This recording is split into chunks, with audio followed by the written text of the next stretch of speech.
Hola a todos, mi nombre es Sebastián. Bienvenidos a la clase 7 del Laboratorio de Métodos Cuantitativos Aplicados a la Gestión. En la clase de hoy vamos a ver definición de funciones en Python. Vamos a empezar por revisar los objetivos de aprendizaje de esta clase. Empezamos con el tema de esta clase, definición de funciones en Python. Es un tema central. A partir de hoy el código que escribamos va a tener una estructura completamente distinta a la de las clases anteriores. Los objetivos de esta clase son varios.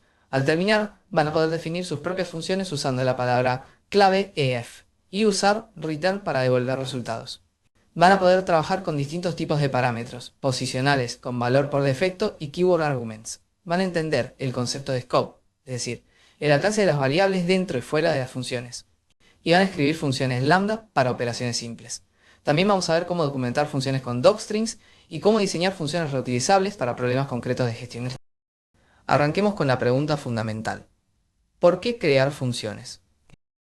En las clases anteriores, escribimos bloques de código que calculaban descuentos, clasificaban elementos con if y elif, y recorrían listas con for. Pero si necesitamos repetir esos cálculos con datos distintos, la única alternativa que teníamos era copiar y pegar el código cada vez.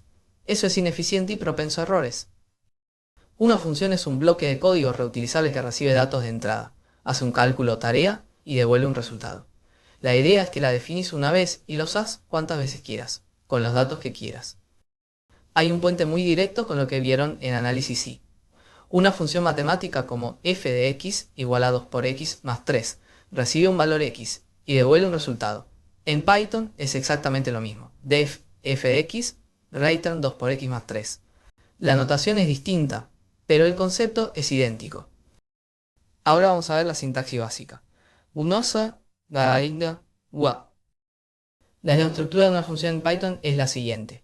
Primero la palabra clave def, que le dice a Python que estamos definiendo una función. Luego el nombre de la función, que por convención se escribe en snake case, es decir, en minúsculas con guiones bajos separando las palabras. Después van los parámetros entre paréntesis, que son los valores que la función va a recibir. Y finalmente dentro del cuerpo de la función está el return, que devuelve el resultado al código que llamó a la función. Fíjense que el cuerpo de la función está indentado, igual que los bloques if o for. Eso es lo que Python usa para delimitar qué código pertenece a la función. Veamos la función más simple posible. Se llama precio guión bajo con guión bajo IVA y recibe un parámetro, precio guión bajo neto. Lo único que hace es multiplicar ese precio neto por 1.21 y devolver el resultado. Después la llamamos 3 veces, para el producto A con precio 1000, el producto precio 1000, el producto B con 2500 y el producto C con 850. Vengan, ¿no? De hacerle bueno de hacerse tanta de producto, nos llamamos 3 veces con valores distintos. Eso es exactamente el punto central de las funciones. Ahora una función con un poco más de lógica interna. Calcular guión bajo descuento recibe dos parámetros, el monto y el porcentaje de descuento dentro de la función. Primero calculamos el descuento multiplicando el monto por el porcentaje dividido 100. Después calculamos el precio final restando el descuento al monto. Y devolvemos ese precio final. Lo llamamos con 10.000 y 15%, y con 25.000 y 10%. La lógica del descuento está encapsulada en un solo lugar. Este comentario de interpretación es importante. Definimos la función una vez y la usamos múltiples veces con distintos valores. Y fíjense en esta ventaja concreta. Si mañana cambia la tasa de IVA, solo modificamos una línea en la función precio guión bajo con guión bajo IVA. Y todo el código que la llama se actualiza automáticamente. Sin funciones, tendríamos que rastrear y cambiar cada lugar donde calculamos el IVA. Con funciones, hay un único punto de verdad a la bomba. ¿Qué pasa si no usamos return en una función? En ese caso, Python devuelve none automáticamente. Esto no es un error. Hay funciones cuyo propósito no es calcular y devolver un valor, sino hacer algo, por ejemplo, imprimir, guardar en un archivo, actualizar un registro de algo entre la cita puntual. A esas funciones las llamamos funciones con efectos secundarios o side effects. Una IVA-factura es un ejemplo perfecto. Recibe el nombre del cliente y el monto, e imprime un separador con signos igual, la línea del cliente, la línea del monto y otro separador. No devuelve nada. Su propósito es producir una salida visual. La llamamos con García Sociedad Anónima y 85.000. Ahora viene algo importante. Si intentamos capturar el resultado de una función sin return, obtenemos none. En este caso, asignamos el resultado de imprimir guión bajo factura a la variable resultado de variable resultado $. La función imprime la factura de López, pero cuando imprimimos resultado vemos que vale none. No es un error, es el comportamiento esperado. La función hizo su trabajo, que era imprimir, pero no tenía nada que devolver. El error más común acá es pensar que una función que imprime algo también devuelve ese algo. No. Imprimir y retornar son dos cosas completamente distintas. Python permite retornar múltiples valores separados por coma. Internamente, Python los empaqueta en una tupla y cuando los recibimos podemos desempaquetarlos en variables separadas. Analizar guión bajo ventas recibe una lista de ventas y calcula 4 métricas, el total usando sum, el promedio, dividiendo total por la longitud de la lista, el máximo y el mínimo.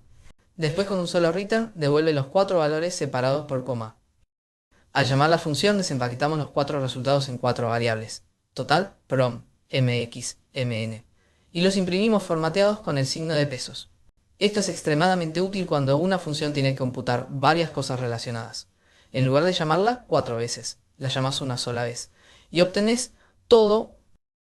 Pasemos ahora al tercer bloque, parámetros y argumentos y argumentos. Hay una distinción sutil pero importante. Un parámetro es la variable en la definición de la función. Un argumento es el valor concreto que pasamos cuando la llamamos. En la práctica los términos se usan indistintamente, pero es bueno conocer la diferencia. Los parámetros posicionales son los más simples. Cuando llamas la función, los valores se asignan en orden, 1 a 1, según su posición. Calcular guión bajo interés guión bajo simple tiene 3 parámetros posicionales, capital, tasa y periodos. El interés simple se calcula como capital por tasa por periodos. Cuando la llamamos con 100.000, 0.05 y 3, Python asigna capital igual a 100.000, tasa igual a 0.05 y periodos igual a 3. El resultado es 15.000. Acá hay una advertencia importante. El orden importa en los argumentos posicionales al momento de orientación. Si llamamos calcular guión bajo interés guión bajo simple con 0.05, 100.000, 3, Python no sabe que cometimos un error. Va a interpretar 0.05 como el capital. El resultado va a ser completamente incorrecto, pero sin mensaje de error. Este tipo de bug es difícil de detectar. Por eso cuando una función tiene muchos parámetros, conviene usar argumentos con nombre.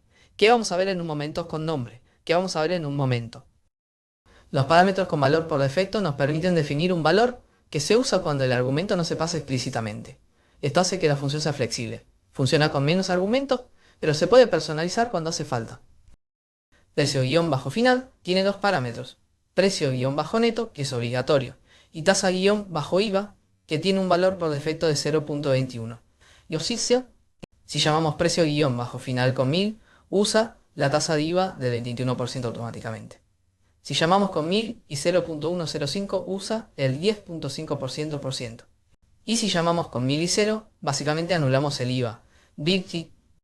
Fíjense que los valores por defecto siempre van al final de la lista de parámetros. No se puede poner un parámetro sin default. Después de uno con default, ahora una función con varios parámetros con default. Proyectar-inversión recibe el capital como obligatorio y tiene 3 parámetros opcionales.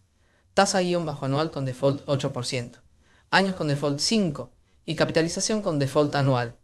Internamente, convierte la capitalización en el número de periodos por año. 1 para anual, 2 para semestral, 12 para mensual. Y aplica la fórmula de interés compuesto. Capital por 1 más tasa sobre n, todo elevado a n, por años. Devuelve el monto final y la ganancia. Al llamarla con solo el capital, usa todos los defaults. Al cambiar solo la tasa a 12%, el resto se mantiene.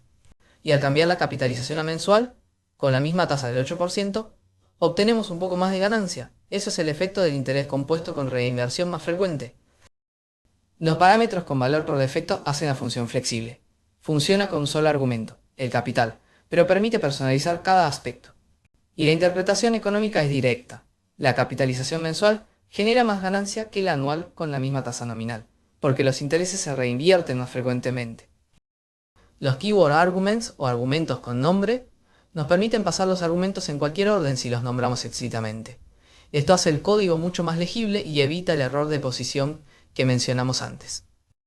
Los tres llamados a calcular guión bajo interés guión bajo simple producen exactamente el mismo resultado. El primero es posicional, los valores van en orden.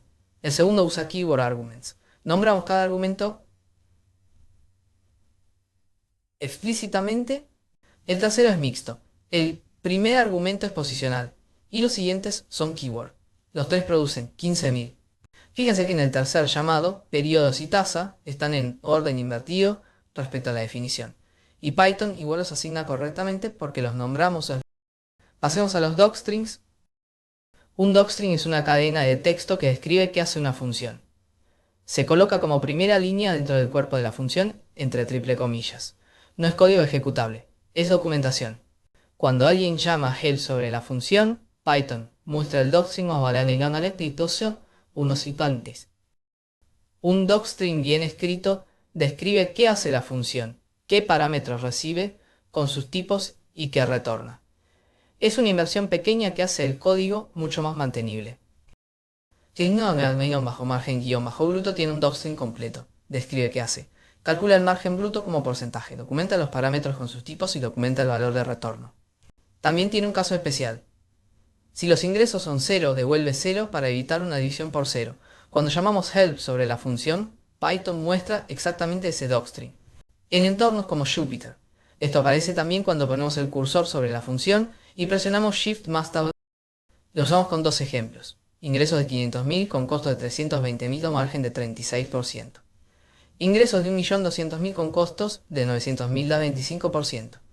El margen bruto es una de las métricas más básicas de rentabilidad. ¿Cuánto queda de cada peso de ingreso después de cubrir los costos directos? Ahora vamos a un concepto que genera bastante confusión. El scope de variables, en el scope de alcance determina desde dónde es visible una variable. Las variables definidas dentro de una función son locales, solo existen mientras la función se ejecuta. Las definidas fuera son globales, son visibles desde cualquier punto del programa, incluso desde dentro de las funciones NACUD. Definimos tasa-IVA como variable global con valor 0.21. Dentro de calcular -IVA, usamos tasa-IVA sin haberla definido dentro de la función. Python la encuentra en el scope global y la usa correctamente. Pero la variable IVA, que es el resultado del cálculo, es local, solo existe dentro de la función. Cuando intentamos acceder a IVA fuera de la función, Python lanza un name error porque esa variable no existe en el scope global. El bloque try excepto lo captura y muestra el mensaje de error. Este ejemplo muestra algo que parece paradójico, pero es fundamental. Definimos x igual a 100 en el scope global, dentro de modificar hacemos x igual a 999. Pero esto no modifica la x global. Crea una variable local nueva que también se llama x. Dentro de la función x vale 999. Pero al salir de la función, la x global sigue siendo 100. Esto es intencional. Python protege las variables globales de modificaciones accidentales desde dentro de funciones.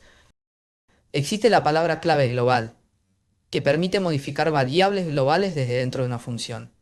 Pero usarla es una mala práctica. Hace el código difícil de seguir porque cualquier función puede modificar cualquier variable global en cualquier momento.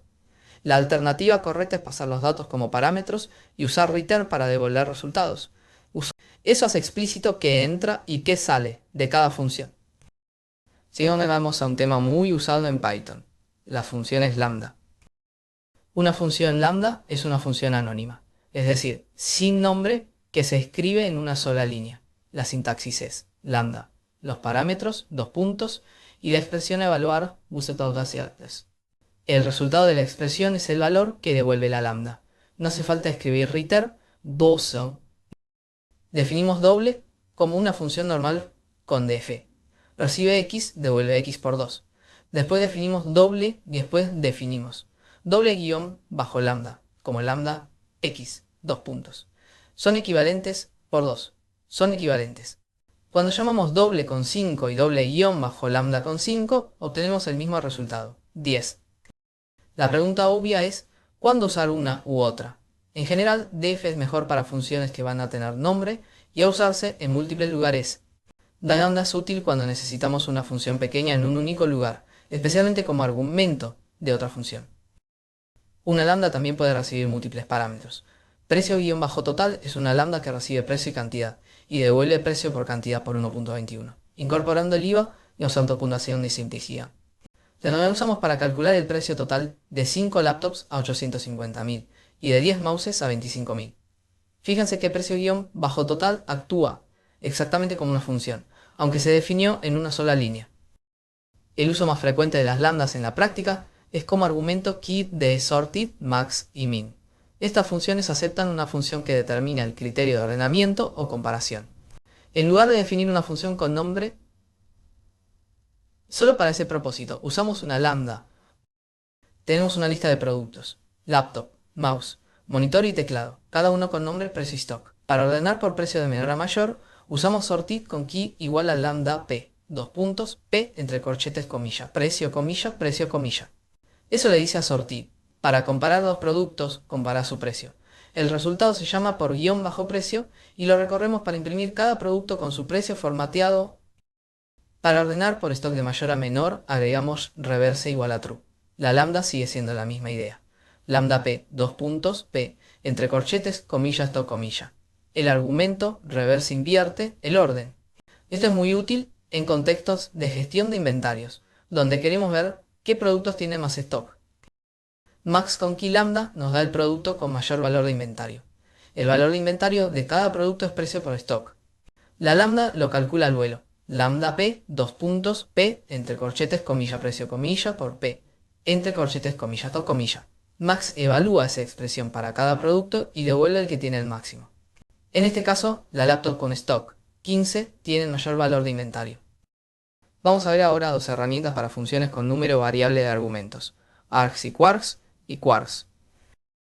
A veces no sabemos de antemano cuántos argumentos va a recibir una función. Para esos casos Python tiene dos mecanismos. Args con un asterisco recibe un número variable de argumentos posicionales y los agrupa en una tupla. Quarks con dos asteriscos recibe un número variable de argumentos con nombre y los agrupa en un diccionario. Sumar-todos usa args. Dentro de la función, números es una tupla con todos los valores que se pasaron. La función simplemente devuelve sum de números que suma todos los elementos de la tupla. La llamamos con 3 números y obtenemos 60. Con 5 números y obtenemos 1500.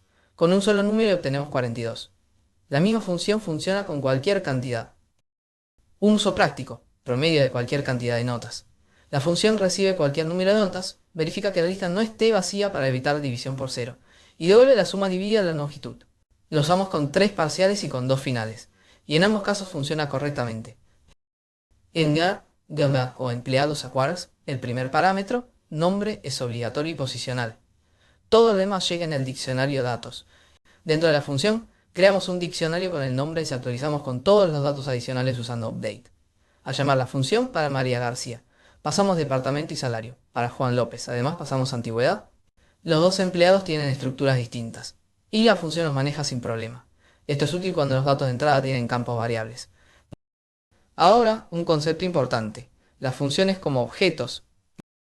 En Python, las funciones son objetos de primera clase. Eso significa que se pueden asignar a variables, almacenar en listas o diccionarios y pasar como argumentos a otras funciones. Esto abre posibilidades muy poderosas.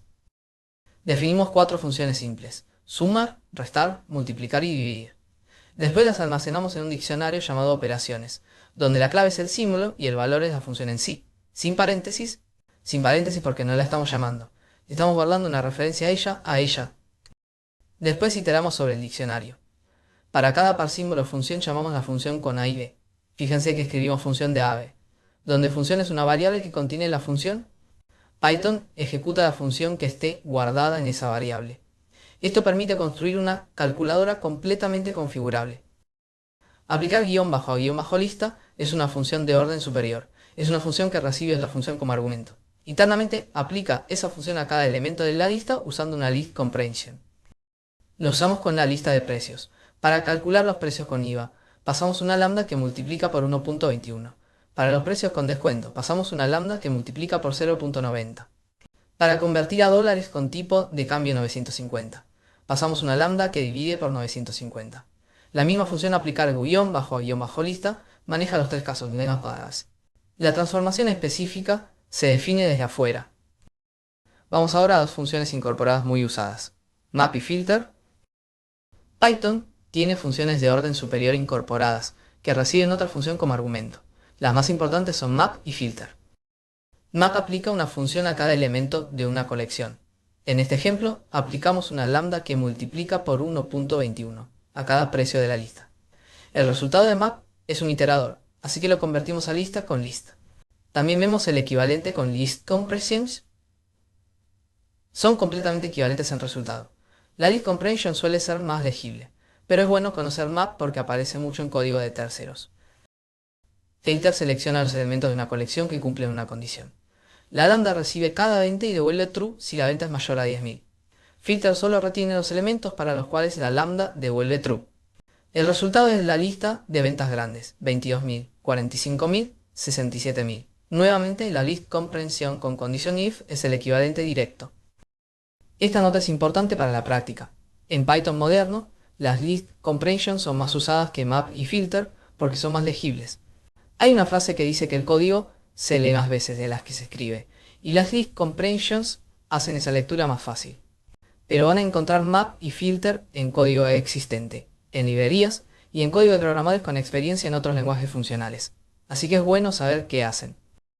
La tabla de resumen recorre las herramientas de funciones vistas en la clase y sirve como una guía rápida para organizar las ideas principales.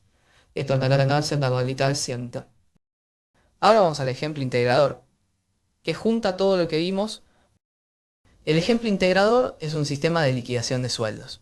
Una empresa necesita calcular los sueldos netos de sus empleados aplicando un conjunto de reglas.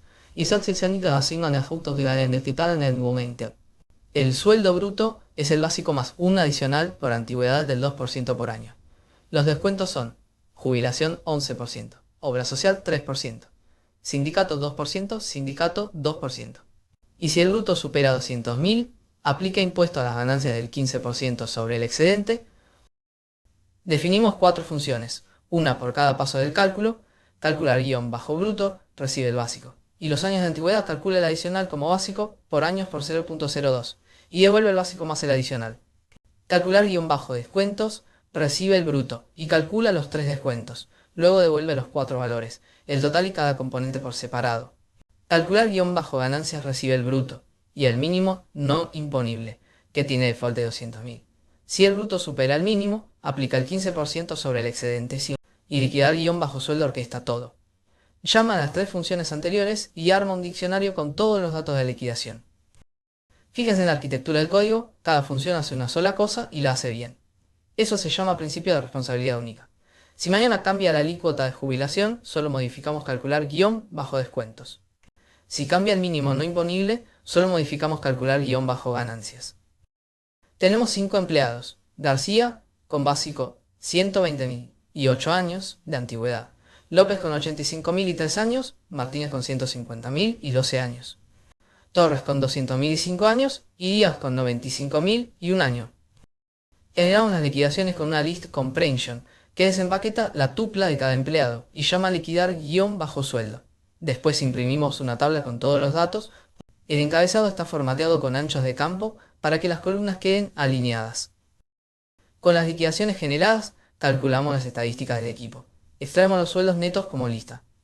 Calculamos el total bruto, el total de ganancias, el total de ganancias, el total de ganancias, o más bien imprimimos el promedio de sueldos netos y usamos max y min con lambda para encontrar el empleado con mayor y menor sueldo neto respectivamente. La interpretación final es importante. El ejemplo muestra el poder de las funciones. Cada paso del cálculo está encapsulado en una función independiente y liquidar guión bajo sueldo las orquesta. El sistema es completamente modular. Notar el efecto de la antigüedad. Martínez con 12 años tiene un adicional del 24% sobre su básico. Torres, aunque tiene el básico más alto de todos, paga impuestos a las ganancias porque su bruto supera los 200.000, que es el mínimo no imponible. Eso reduce su ventaja relativa respecto al resto del equipo. Vamos al resumen final. La tabla de resumen recorre los temas vistos en la clase y sirve como una guía rápida para organizar las ideas principales. En la clase 8 vamos a introducir NumPy, el paquete fundamental para computación numérica en Python. Vamos a ver cómo crear y operar con arrays que son estructuras mucho más eficientes que las listas para cálculos matemáticos. Todo eso va a apoyarse en las funciones que definimos hoy, y las referencias son muy buenas para profundizar. La documentación oficial de Python sobre definición de funciones y expresiones lambda es clara y completa. RealPython tiene un tutorial muy bien explicado, y la documentación de map está en las funciones incorporadas de Python. Si algún concepto de hoy no quedó del todo claro, les recomiendo especialmente el artículo de RealPython. Hasta acá llegó la clase 7. Si algo no quedó del todo claro, pueden contactarme a través de los canales oficiales de la materia. Gracias por estar del otro lado, y nos vemos en la siguiente clase